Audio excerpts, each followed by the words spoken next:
Today I am discussing about the important features of solid catalyst in the activity and selectivity of catalyst. Then we will study about the shear selective catalysis by zeolite. Let us begin with the important features of solid catalyst. Okay. In that, first one is activity. That means the activity of catalyst. What is this activity or activity of catalyst? Means this activity of catalyst is depends on the strength of the chemisorption at a more extent. Okay ಅಂದ್ರೆ ಈ activity of catalyst ಅನ್ನೋದು ಯಾವ್ದ್ರ ಮೇಲೆ ತುಂಬಾನೇ depend ಆಗಿರುತ್ತೆ ಅಂತಂದ್ರೆ it depends upon chemisorption. We know that the reactant molecules are adsorbed on the surface of the catalyst, right? So reactant molecules ಗಳು catalyst ನ ಸರ್ಫೇಸ್ ಮೇಲೆ ಅಡ್ಸಾರ್ಬ್ ಆಗುತ್ತೆ. ಸೊ ಈ ಅಡ್ಸಾರ್ಪ್ಷನ್ ಇನ್ ಟೂ ಪ್ರೋಸೆಸ್ ಅಲ್ಲಿ ಆಗ್ಬೋದು. ಒಂದು ಫಿಸಿಕಲ್ ಅಡ್ಸಾರ್ಪ್ಷನ್ ಆಗಿರ್ಬೋದು ಅಥವಾ ಕೆಮಿಕಲ್ ಅಡ್ಸಾರ್ಪ್ಷನ್ ಆಗಿರ್ಬೋದು. ಸೊ ಇಲ್ಲಿ ಏನ್ ಹೇಳ್ತಿದ್ದಾರೆ ಅಂತಂದ್ರೆ activity of catalyst increases with chemisorption ಅಂತ ಹೇಳ್ತಾರೆ. ಅಂದ್ರೆ the reactant molecules are get adsorbed on the surface of the catalyst by strong chemical bond or reasonably strong chemical bond ಅಂತ ಹೇಳ್ತಾರೆ. ಅಂದ್ರೆ the reactant molecules are get adsorbed on the surface of the catalyst by a chemical bond or by a chemisorption with reasonable strong chemical bond ಅಂತ ಹೇಳ್ತಾ ಹೋಗ್ತಾರೆ. ಅಂದ್ರೆ catalyst ನ surface ಮೇಲೆ reactant molecules ಗಳು ಬಂದು ಅಬ್ಸಾರ್ಬ್ ಆಗುವಂತದ್ದು ಕೆಮಿಸಾರ್ಪ್ಷನ್ ಆಗಿತ್ತು ಅಂತಂದ್ರೆ ಅದರಲ್ಲೂ ಕೂಡ ರೀಸನಬಲಿ ಸ್ಟ್ರಾಂಗ್ ಕೆಮಿಕಲ್ ಬಾಂಡ್ ಆಗಿದ್ರೆ ಮಾತ್ರ ಅದರ ಆಕ್ಟಿವಿಟಿ ಆಫ್ ಕೆಟಲಿಸ್ಟ್ ಏನಾಗ್ತಾ ಹೋಗುತ್ತೆ, ಇನ್ಕ್ರೀಸ್ ಆಗುತ್ತೆ ಅಂತ ಹೇಳ್ತಾರೆ. ಓಕೆ, ಏನಿದು ರೀಸನಬಲಿ ಸ್ಟ್ರಾಂಗ್ ಅಂತಂದ್ರೆ, ಓಕೆ ಕೆಮಿಕಲ್ ಬಾಂಡ್ ಅಂದ್ರೆ ಗೊತ್ತಾಗುತ್ತೆ ನಿಮಗೆ. ರೀಸನಬಲಿ ಸ್ಟ್ರಾಂಗ್ ಅಂದ್ರೆ ಏನು ಅಂದ್ರೆ, ರೀಸನಬಲಿ ಸ್ಟ್ರಾಂಗ್ ಅಂದ್ರೆ ಎಷ್ಟೇ ಮೋರ್ ಸ್ಟ್ರಾಂಗ್ ಬಾಂಡ್ ಫಾರ್ಮೇಶನ್ ಆಯ್ತು ಅಂತಂದ್ರೆ ಆ ರಿಯಾಕ್ಟೆಂಟ್ ಮತ್ತೆ ಕೆಟಲಿಸ್ಟ್ ನ ಸರ್ಫೇಸ್ ಮೇಲೆ ಇರುವಂತ ಪೋರ್ ಅಲ್ಲಿ ಇರುವಂತ ಕ್ಯಾವಿಟೀಸ್ ಏನಾಗುತ್ತೆ, ರಿಯಾಕ್ಟ್ ಆಗುತ್ತೆ, ಪ್ರಾಡಕ್ಟ್ ಫಾರ್ಮೇಶನ್ ಆಗುತ್ತೆ. ನಿಮ್ಗೆ ಗೊತ್ತೇ ಇದೆ, ಹೌದಾ? ಸೊ ಆ ಪ್ರಾಡಕ್ಟ್ ಫಾರ್ಮೇಶನ್ ಆಗಿರುವಂತದ್ದು ಏನಾಗಬೇಕು, ಸರ್ಫೇಸ್ ಇಂದ ರಿಮೂವ್ ಆಗಬೇಕು, ಡಿಸಾಲ್ವ್ ಆಗುತ್ತೆ. ಈಸಿಯಾಗಿ ಡಿಸಾಲ್ವ್ ಆದ್ರೆ ಮಾತ್ರ ಸರ್ಫೇಸ್ ಏನಾಗುತ್ತೆ, ನಮ್ಗೆ ಎಂಟಿ ಸರ್ಫೇಸ್ ಸಿಗುತ್ತೆ. ಅಗೇನ್ ರಿಯಾಕ್ಟೆಂಟ್ ಮಾಲಿಕ್ಯೂಲ್ಸ್ ಬಂದು ಅಬ್ಸಾರ್ಬ್ ಆಗುತ್ತೆ, ಮತ್ತೆ ಪ್ರಾಡಕ್ಟ್ ಫಾರ್ಮೇಶನ್ ಆಗುತ್ತೆ. ಸೊ ಕೆಟಾಲಿಸಿಸ್ ಪ್ರೋಸೆಸ್ ಕಂಟಿನ್ಯೂಷನ್ ಆಗ್ತಾ ಹೋಗುತ್ತೆ. Suppose if the bond is very strong bond, ಏನಾಗುತ್ತೆ ಅವಾಗ ಪ್ರಾಡಕ್ಟ್ ಫಾರ್ಮೇಶನ್ ಆಗಿರೋದು ಏನಾಗುತ್ತೆ, ಇಮ್ಮೊಬಿಲೈಸ್ಡ್ ಆಗುತ್ತೆ, ಮೂವ್ ಆಗೋದೇ ಇಲ್ಲ, ಮೊಬಿಲೈಸ್ಡ್ ಆಗೋದಿಲ್ಲ. ಸೊ ದಟ್ ಆ ಪ್ರಾಡಕ್ಟ್ ರಿಮೂವ್ ಆಗಿಲ್ಲ ಅಂದ್ರೆ ಸರ್ಫೇಸ್ ನಮ್ಗೆ ಏನಾಗಲ್ಲ, ಎಂಟಿ ಸಿಗೋದಿಲ್ಲ. ಸೊ ರಿಯಾಕ್ಟೆಂಟ್ ಮಾಲಿಕ್ಯೂಲ್ಸ್ ಅಗೇನ್ ಬಂದು ಕುತ್ಕೊಳ್ಳೋದಿಲ್ಲ ಅದ್ರ ಮೇಲ್ಗಡೆ. ಸೊ ಆ ಪ್ರೋಸೆಸ್ ಏನಾಗುತ್ತೆ, ಅಲ್ಲೇ ಸ್ಟಾಪ್ ಆಗ್ತಾ ಹೋಗುತ್ತೆ. So that activity of catalyst ಏನಾಗುತ್ತೆ ಅವಾಗ ಡಿಕ್ರೀಸ್ ಆಗುತ್ತೆ. Therefore, the activity of catalyst is increases only by strong, reasonable, strong chemical bond ಅಂತ ಹೇಳ್ತಾರೆ. Therefore, the activity of the catalyst is depends upon the chemisorption chemisorption ಅಂತ ಹೇಳ್ತಾ ಹೋಗ್ತಾರೆ. ಅಂದ್ರೆ ಅದಕ್ಕೆ ಡಿಪೆಂಡ್ ಆಗಿದೆ, ಕೆಮಿಸಾರ್ಪ್ಷನ್ ಗೆ ಡಿಪೆಂಡ್ ಆಗಿರುತ್ತೆ ಅಂತ ಹೇಳಿ. ಕೆಮಿಸಾರ್ಪ್ಷನ್ ಅಲ್ಲಿ ಆಕ್ಟಿವಿಟಿ ಆಫ್ ದ ಕೆಟಲಿಸ್ಟ್ ಏನಾಗಿರುತ್ತೆ, ಇನ್ಕ್ರೀಸ್ ಆಗಿರುತ್ತೆ ಅಂತ ಹೇಳ್ತಾರೆ. ಅದರಲ್ಲೂ ಕೂಡ the reactant molecules are get adsorbed on the surface of the catalyst by a reasonable strong bond ಅಂತ ಹೇಳ್ತಾರೆ. ರೀಸನಬಲ್ ಸ್ಟ್ರಾಂಗ್ ಅಂತ ಯಾಕೆ ಆ ವರ್ಡ್ ಹೇಳ್ತಾರೆ ಅಂದ್ರೆ ಬಿಕಾಸ್ ಆಫ್ ಸ್ಟ್ರಾಂಗ್ ಬಾಂಡ್ ಅನ್ನೋದು ರೀಸನಬಲ್ ಆಗಿದ್ರೆ ಮಾತ್ರ ಅದರ ಆಕ್ಟಿವಿಟಿ ಇನ್ಕ್ರೀಸ್ ಆಗುತ್ತೆ.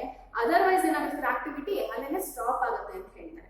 ತುಂಬಾ ಸ್ಟ್ರಾಂಗ್ ಬಾಂಡ್ ಆಗಿದ್ರೆ ಏನು ಆಗಲ್ಲ, ಇಲ್ಲಲ್ಲ ಪ್ರಾಡಕ್ಟ್ ಅನ್ನೋದು ಆ ಸರ್ಫೇಸ್ ಮೇಲಿಂದ ಹೊರಗಡೆ ಹೋಗೋದಿಲ್ಲ, ಅಲ್ಲೇ ಉಳ್ಕೊಂಡ್ಬಿಡುತ್ತೆ. ಸೊ ಸ್ಟ್ರಾಂಗ್ ಬಾಂಡ್ ಫಾರ್ಮೇಶನ್ ಆಗಿರುತ್ತಲ್ವಾ, so that. So this is the activity of catalyst. So in this activity of catalyst the group 5 to group 11 element shows a more activity. That means catalyst used for the activity of catalyst. When catalyst na ನಾವು use ಮಾಡ್ತೀವಿ, so ಅಲ್ಲಿ group 5 to group 11 ಅಂತ ಏನು elements ಗಳಿದೆ, platinum ಆಗಿರ್ಬೋದು, nickel ಆಗಿರ್ಬೋದು. So ಇವೆಲ್ಲ elements ಗಳು ಏನು ಅಂತಂದ್ರೆ ಆಕ್ಟಿವಿಟಿನ ಜಾಸ್ತಿ ತೋರಿಸ್ತಾ ಹೋಗುತ್ತೆ. ಫಾರ್ ಎಕ್ಸಾಂಪಲ್ ಹೈಡ್ರೋಜನೇಷನ್ ಆಗಿರ್ಬೋದು, ಅಲ್ಲಿ ಕೆಟಲೈಸ್ ಮಾಡೋದಕ್ಕೆ ನಾವು ಈ ಗ್ರೂಪ್ 5 to group 11 ಎಲಿಮೆಂಟ್ಸ್ ಗಳನ್ನ ಯೂಸ್ ಮಾಡ್ತೀವಿ. ಅದರಲ್ಲೂ ಮ್ಯಾಕ್ಸಿಮಮ್ ಎಕ್ಸ್ಟೆಂಟ್ ಆಫ್ ಆಕ್ಟಿವಿಟಿ ಇರುವಂತದ್ದು ಗ್ರೂಪ್ 7 to group 9 ಎಲಿಮೆಂಟ್ಸ್ ಗಳು. Okay, so this is about the ಆ ಗ್ರೂಪ್ ಎಲಿಮೆಂಟ್ಸ್ ಗಳು ಯಾವ್ಯಾವುದು, ಅದನ್ನ ನೀವು ಕಾಂಪಿಟೇಟಿವ್ ಎಕ್ಸಾಮ್ಸ್ ಅಲ್ಲಿ ಕ್ವೆಶ್ಚನ್ಸ್ ಗಳು ಬರ್ತಾ ಹೋಗುತ್ತೆ. ಸೊ ಅದನ್ನ ನೋಡ್ಕೋಬೇಕು. So this is about the activity of catalyst. So ಈಗ ಗೊತ್ತಾಯ್ತಲ್ವಾ ಕೆಟಲಿಸ್ಟ್ ನ ಆಕ್ಟಿವಿಟಿ ಹೇಗೆ ಇನ್ಕ್ರೀಸ್ ಮಾಡಬಹುದು ಅಂತ. ಯಾವ ಅಡ್ಸಾರ್ಪ್ಷನ್ ಅಂದ್ರೆ ಕೆಟಲಿಸ್ಟ್ ನ ಆಕ್ಟಿವಿಟಿ ಇನ್ಕ್ರೀಸ್ ಆಗುತ್ತೆ. ಸೊ ಅಡ್ಸಾರ್ಪ್ಷನ್ ಎಷ್ಟು ರೀಸನಬಲ್ ಆಗಿರಬೇಕು ಅನ್ನೋದ್ರ ಮೇಲೆ ಏನಾಗುತ್ತೆ, ಆಕ್ಟಿವಿಟಿ ಆಫ್ ಕೆಟಲಿಸ್ಟ್ ಡಿಪೆಂಡ್ಸ್ ಆಗಿರುತ್ತೆ. ಸೊ ಒಂದು example ಕೊಡೋದಾದ್ರೆ 2H2 plus O2 in presence of platinum catalyst gives 2H2. So ಈಗ ನೋಡಿ ನಾವು ಯೂಸ್ ಮಾಡಿರುವಂತದ್ದು ಪ್ಲಾಟಿನಮ್ ಕೆಟಲಿಸ್ಟ್ ಆಗಿದೆ. ಇಲ್ಲೂ ಕೂಡ ಹೈಡ್ರೋಜಿನೇಷನ್ ಪ್ರೋಸೆಸ್ ಆಗಿರೋದ್ರಿಂದ ಸೊ ಇಲ್ಲೂ ಏನ್ ಮಾಡ್ತೀವಿ, ನಾವು ಪ್ಲಾಟಿನಮ್ ಕೆಟಲಿಸ್ಟ್ ಯೂಸ್ ಮಾಡ್ತೀವಿ. ಅದೇ ಗ್ರೂಪ್ 5 to group 11 ಎಲಿಮೆಂಟ್ಸ್ ಗಳಲ್ಲಿ ಯಾವ್ದಾದ್ರು ನಾವೇನ್ ಮಾಡ್ಬೋದು, ಯೂಸ್ ಮಾಡ್ತೀವಿ. ಸೊ ಕೆಟಲಿಸ್ಟ್ ಪರ್ಟಿಕ್ಯುಲರ್ ಅಂತ ನಿಮಗೆ ಗೊತ್ತಿದೆ. ಸೊ ಇಲ್ಲಿ ನಾವೇನ್ ಮಾಡ್ತೀವಿ, ಪ್ಲಾಟಿನಮ್ ಯೂಸ್ ಮಾಡ್ತೀವಿ. ಸೊ ಇದು ಹೈಡ್ರೋಜಿನೇಷನ್ ಪ್ರೋಸೆಸ್ ನ ಏನ್ ಮಾಡುತ್ತೆ, ಇನ್ಕ್ರೀಸ್ ಆಕ್ಟಿವಿಟಿನ ಇನ್ನೂ ಕೂಡ ಏನ್ ಮಾಡ್ತಾ ಹೋಗುತ್ತೆ, ಜಾಸ್ತಿ ಮಾಡುತ್ತೆ ಅಂತ ಹೇಳ್ತಾ ಹೋಗ್ತಾರೆ. Okay, so then coming to the selectivity of the catalyst ಅಂತ ಹೇಳ್ತೀವಿ. ಏನಿದು ಆಕ್ಟಿವಿಟಿ ಗೊತ್ತಾಯ್ತು. ಸೆಲೆಕ್ಟಿವಿಟಿ ಆಫ್ ದ ಕೆಟಲಿಸ್ಟ್ ಅಂತಂದ್ರೆ ಏನು ಅಂತಂದ್ರೆ, ಈ ಕೆಟಲಿಸ್ಟ್ಗಳು they are selective or they are specific ಅಂತ ಹೇಳ್ತಾ ಹೋಗ್ತೀವಿ. ಅಂದ್ರೆ ಕೆಟಲಿಸ್ಟ್ಗಳು ಯಾವಾಗಲೂ ಸ್ಪೆಸಿಫಿಕ್ ಆಗಿರುತ್ತೆ ಅಂತ ಹೇಳಿದ್ರು.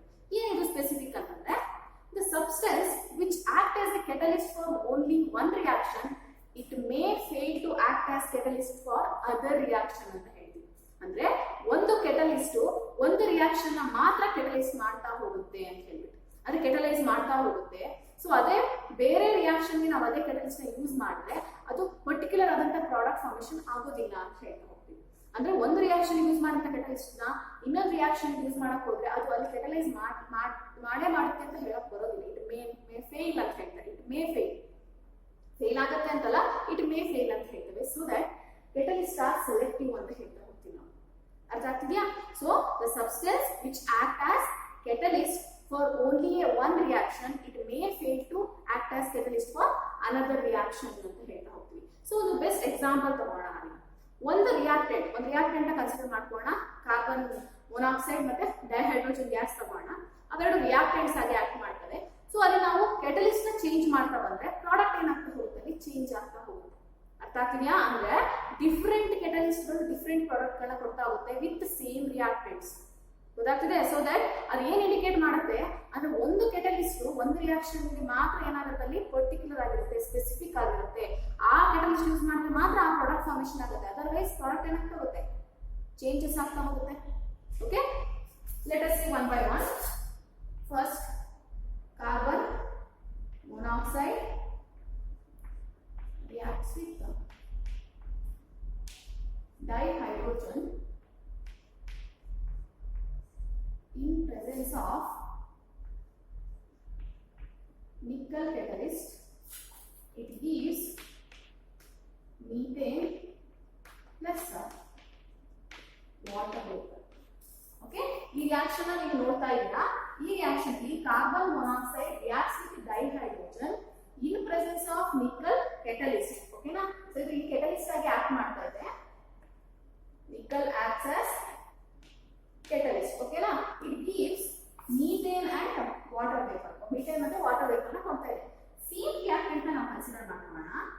Carbon monoxide plus dihydrogen in presence of copper. ಓಕೆನಾ? ಕಾಪರ್ ಕೆಟಲಿಸ್ಟ್ ನ ಯೂಸ್ ಮಾಡಿದ್ರೆ ಏನ್ ಪ್ರಾಡಕ್ಟ್ ಬರುತ್ತೆ ನಿಮಗೆ? ಫಾರ್ಮಾಲ್ಡಿಹೈಡ್ ಅಂತ ಹೋಗುತ್ತೆ ಪ್ರಾಡಕ್ಟ್. ಅರ್ಥ ಆಗ್ತಿದೆಯಾ? ಸೊ ಇಲ್ಲಿ ಏನ್ ಜಸ್ಟ್ ಚೇಂಜ್ ಆಗಿದೆ, ಕೆಟಲಿಸ್ಟ್ ಮಾತ್ರ ಏನಾಗ್ತಾ ಹೋಗಿದೆ, ಚೇಂಜ್ ಆಗ್ತಾ ಹೋಗಿದೆ. ಅಂದ್ರೆ this catalyst is specific for this reaction ಅಂತ ಹೇಳ್ತಾ ಹೋಗುತ್ತೆ. ಅಂದ್ರೆ ನಿಕ್ಕಲ್ ಕೆಟಲಿಸ್ಟ್ ಏನಾಗುತ್ತೆ, ಈ ರಿಯಾಕ್ಷನ್ ಮಾತ್ರ ಏನಾಗುತ್ತೆ ಕೆಟಲೈಸ್ ಮಾಡುತ್ತೆ. ಓಕೆನಾ? ಸೊ ಅಂದ್ರೆ ಈ ಪ್ರಾಡಕ್ಟ್ ಮೀಥೇನ್ ಬರಬೇಕು ಅಂದ್ರೆ ನಾವು ನಿಕ್ಕಲ್ ಯೂಸ್ ಮಾಡಬೇಕು. ಕಾಪರ್ ಯೂಸ್ ಮಾಡಿದ್ರೆ ಏನಾಗುತ್ತೆ, ನಮಗೆ ಫಾರ್ಮಾಲ್ಡಿಹೈಡ್ ಬರ್ತಾ ಹೋಗುತ್ತೆ. So this indicates that the one catalyst is specific for one reaction and it may not catalyze the other reaction ಅಂತ ಹೇಳ್ಬಿಟ್ಟು ಇಂಡಿಕೇಟ್ ಮಾಡ್ತಾ ಹೋಗುತ್ತೆ. So this is about the selectivity of the catalyst ಅಂತ ಹೇಳ್ತಾ ಹೋಗ್ತೀವಿ. Okay, so then coming to the shape selective catalysis by zeolites ಅಂತ ಹೇಳ್ಬಿಟ್ಟು. So ಇಲ್ಲಿ ಸೆಲೆಕ್ಟಿವಿಟಿನ ನೋಡ್ತೀವಿ. ನಾವಿಲ್ಲಿ ಜಸ್ಟ್ ಸೆಲೆಕ್ಟಿವಿಟಿ ಜನರಲ್ ಆಗಿ ಡಿಸ್ಕಸ್ ಮಾಡ್ತೀವಿ. ಯಾಕೆ ಸೆಲೆಕ್ಟಿವ್ ಆಗಿರುತ್ತೆ ಕೆಟಲಿಸ್ಟ್ ಅನ್ನೋದನ್ನ ಇಲ್ಲಿ ಸ್ಟಡಿ ಮಾಡ್ತೀವಿ. That is shape selective catalysis by zeolites ಅಂತ ಹೇಳ್ತೀವಿ. ಇಲ್ಲಿ ಜಿಯೋಲೈಟ್ಸ್ ಒಂದು ಎಕ್ಸಾಂಪಲ್ ಆಗಿ ನಾವು ತಗೊಂಡಿದ್ದೀವಿ. ಓಕೆನಾ?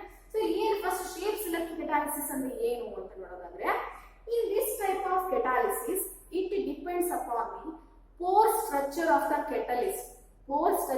catalyst and also the size of the reactant and products are called shape selective catalysis ಅಂತ ಹೇಳ್ತೀವಿ. ಅಂದ್ರೆ ಯಾವ ಒಂದು ಕೆಟಲಿಸ್ಟಿಕ್ ರಿಯಾಕ್ಷನ್ ಅಲ್ಲಿ ಆ ರಿಯಾಕ್ಷನ್ ಅನ್ನೋದು ಈ ಕೆಟಲಿಸ್ಟ್ ನ ಸರ್ಫೇಸ್ ಮೇಲೆ ಪೋರ್ ಸೈಜ್ ಇರುತ್ತೆ. ಪೋರ್ ಸೈಜ್ ಪ್ರತಿಮೆ ನಾನು ಒಂದು ಡಾಟಾನ ಬಂದಿದ್ದೀನಿ, ಅಬ್ಸರ್ವ್ ಮಾಡಿ. So this is the catalyst. Okay, this is the catalyst ಅಂತ ಹೇಳ್ತೀವಿ. And this is the active site ಅಂತ ಹೇಳ್ತೀವಿ. active site ಅಂತಂದ್ರೆ it is the site of the catalyst at which the reaction takes place ಅಂತ ಹೇಳ್ತೀವಿ. ಎಲ್ಲಿ reaction takes place ಆಗುತ್ತೆ. ಇಲ್ಲಿ ನಾವು ಪೋರ್ ಸೈಜ್ ಅಂತ ಇದೇನಿದು, ಈ ಕೆಟಲಿಸ್ಟ್ ನ ಪೋರ್ ಸೈಜ್ ಈ ರೀತಿ ಇದೆ. ಹೌದಾ? ಸೊ ಅಂದ್ರೆ ಪೋರ್ ಸ್ಟ್ರಕ್ಚರ್ ಈ ರೀತಿ ಇದೆ. ಈ ಪೋರ್ಸ್ ಅಲ್ಲಿ ಏನಾಗಿರುತ್ತೆ, ಕ್ಯಾವಿಟೀಸ್ ಇರುತ್ತೆ, ನಥಿಂಗ್ ಬಟ್ ಫಂಕ್ಷನಲ್ ಗ್ರೂಪ್ಸ್ ಇರುತ್ತೆ. ಓಕೆನಾ? ಸೊ ಈ ಕ್ಯಾವಿಟೀಸ್ ಏನಿರುತ್ತೆ, ಈ ಕ್ಯಾವಿಟೀಸ್ ಜೊತೆಗೆ ರಿಯಾಕ್ಟೆಂಟ್ಸ್ ಏನಾಗುತ್ತೆ, ರಿಯಾಕ್ಟ್ ಆಗಬೇಕು. ಸೊ ಹಾಗೆ ರಿಯಾಕ್ಟ್ ಆಗಬೇಕು ಅಂತಂದ್ರೆ ಈ ಪೋರ್ ಸ್ಟ್ರಕ್ಚರ್ ಗೆ ಕರೆಕ್ಟ್ ಆದಂತ ರಿಯಾಕ್ಟೆಂಟ್ ಬೇಕು. ಅಂದ್ರೆ ಈ ಪೋರ್ ಸ್ಟ್ರಕ್ಚರ್ ನ ಸೈಜ್ ಏನಿದೆ ಸೇಮ್ ಸೈಜ್ ನ ರಿಯಾಕ್ಟೆಂಟ್ ಬಂದು ಅಲ್ಲಿ ರಿಯಾಕ್ಟ್ ಆದ್ರೆ ಮಾತ್ರ ಏನಾಗುತ್ತೆ ಅಲ್ಲಿ ಪ್ರಾಡಕ್ಟ್ ಫಾರ್ಮೇಶನ್ ಆಗುತ್ತೆ. ಸಪೋಸ್ ಆ ಪೋರ್ ಸೈಜ್ ಗೆ ಕರೆಕ್ಟ್ ಆದಂತ ರಿಯಾಕ್ಟೆಂಟ್ ಸಿಕ್ಲಿಲ್ಲ ಅಂತಂದ್ರೆ ಏನಾಗುತ್ತೆ, ಆ ರಿಯಾಕ್ಷನ್ ಆಗೋದೇ ಇಲ್ಲ. ಬಿಕಾಸ್ ಆ ಇಲ್ಲಿ ತಗೊಂಡಿದ್ದೀನಿ ರಿಯಾಕ್ಟೆಂಟ್ಸ್, ಈ ರಿಯಾಕ್ಟೆಂಟ್ ಬಂದ್ಬಿಟ್ಟು ಏನಾಗುತ್ತೆ ಈಸಿಯಾಗಿ ಇದು ಒಳಗಡೆ ರಿಯಾಕ್ಟ್ ಆಗ್ಬೋದು. ಹೌದಾ? ರಿಯಾಕ್ಟ್ ಆದ್ರೆ ಹೇಗಾಗುತ್ತೆ,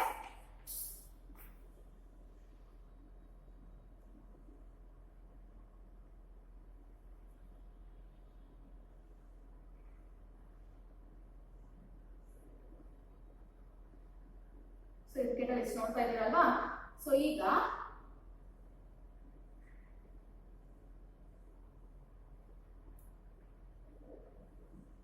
ಸೊ ಇದು ರಿಯಾಕ್ಟೆಂಟ್. ಓಕೆ, ಸೊ ಈ ರಿಯಾಕ್ಟೆಂಟ್ ಮಾಲಿಕ್ಯೂಲ್ಸ್ ಏನಾಗುತ್ತೆ ಕೆಟಲಿಸ್ಟ್ ಬಂದ್ಬಿಟ್ಟು ರಿಯಾಕ್ಟ್ ಆಗ್ತಾ ಇದೆ. ಸೊ ಇಲ್ಲಿರುವಂತಹ ಕ್ಯಾವಿಟೀಸ್ ಜೊತೆ ರಿಯಾಕ್ಟ್ ಆಗಿದ್ದು ನೆಕ್ಸ್ಟ್ ಏನಾಗಿ ಬರುತ್ತೆ ಹೊರಗಡೆ ಪ್ರಾಡಕ್ಟ್ ಆಗಿ ಹೋಗುತ್ತೆ. ಸೊ ಇದೇನಾಗುತ್ತೆ ಈಸಿಯಾಗಿ ಡಿಸಾಲ್ವ್ ಆಗಬೇಕು ಅಂತ ಹೇಳ್ಬಿಟ್ಟು. ಹೌದಾ? ಸೊ ಈ ಪ್ರೋಸೆಸ್ ಆಗ್ತಾ ಇದೆ ಅಂತಂದ್ರೆ ಇಲ್ಲಿ ನೋಡಿ, it depends upon that means the shape selective catalysis means in this type of catalysis it depends upon the pore structure of the catalyst. Pore structure means this pore structure of the catalyst and also the size of the reactant and also the product. Okay, the size of the reactant and also the product. Reactant size of the product size ಏನಾದ್ರು change ಇದ್ರೆ, size change ಇದ್ರೆ means ಈ four structure ಗೆ ಅದೇನಾಗುತ್ತೆ fit ಆಗುತ್ತೆ. So ಆ size ಏನಾದ್ರು changes ಇದ್ರೆ, ಡಿಫರೆನ್ಸ್ ಇದ್ರೆ ಏನಾಗುತ್ತೆ ಆ ಪ್ರೋಸೆಸ್ ಆಗೋದಿಲ್ಲ. ಸೊ ದಟ್ ಅದ್ರ ಮೇಲೆ ಡಿಪೆಂಡ್ ಆಗಿರುತ್ತೆ. ಅಂತ ಕೆಟಾಲಿಸಿಸ್ ನಾವು ಏನಂತ ಹೇಳ್ತೀವಿ, ಶೇಪ್ ಸೆಲೆಕ್ಟಿವ್ ಕೆಟಾಲಿಸಿಸ್ ಅಂತ ಹೇಳ್ತಾ ಬರ್ತೀವಿ. ಅರ್ಥ ಆಗ್ತಿದ್ಯಾ? ಸೊ ಇಲ್ಲಿ ಬೆಸ್ಟ್ ಎಕ್ಸಾಂಪಲ್ ಅಂದ್ರೆ zeolite. Because zeolite acts as a good shape selective catalysis, sorry catalyst. Okay, because of its honeycomb like structure. Zeolite ಗೆ ಹನಿಕೂಮ್ ಲೈಕ್ ಸ್ಟ್ರಕ್ಚರ್. ನೀವು ಜೇನ್ ನೋಡಿರ್ಬೋದು, ಜೇನ್ ತಿಂದಿರ್ತೀರಲ್ಲ, ಹಳ್ಳಿ ಕಡೆ ಜೇನ್ ಬಿಡಿಸಿದಾಗ ನೋಡಿರ್ತೀವಿ, ಅಲ್ಲಿ ಪೋರ್ ಸೈಜ್ ಹೇಗಿರುತ್ತೆ, ಚಿಕ್ಕ ಚಿಕ್ಕ ಚಿಕ್ಕ ಚಿಕ್ಕದಾಗಿ ಪೋರ್ ಸೈಜ್ ಇರುತ್ತೆ, ನೀವು ಅಬ್ಸರ್ವ್ ಮಾಡಿರ್ತೀವಿ. ಹೌದಾ? ಸೇಮ್ ಜಿಯೋಲೈಟ್ ಅಲ್ಲಿ ಕೂಡ ಅದೇ ರೀತಿ ಪೋರ್ ಸೈಜ್ ಇರುತ್ತೆ. ಆ ಪೋರ್ ಸೈಜ್ ಗೆ ಫಿಟ್ ಆಗುವಂತ ರಿಯಾಕ್ಟೆಂಟ್ ಮಾಲಿಕ್ಯೂಲ್ಸ್ ಗಳ ಜೊತೆ ಮಾತ್ರ ಏನಾಗುತ್ತೋ ಆ ರಿಯಾಕ್ಷನ್ ಕೆಟಲೈಸ್ ಮಾಡ್ತಾ ಹೋಗುತ್ತೆ. ಆ ಪೋರ್ ಸೈಜ್ ಗಿಂತ ಸ್ವಲ್ಪ ದೊಡ್ಡದಿದ್ರು ಚಿಕ್ಕದಿದ್ರೆ ಏನಾಗುತ್ತೆ, ಆ ರಿಯಾಕ್ಷನ್ ಆಗಲ್ಲ.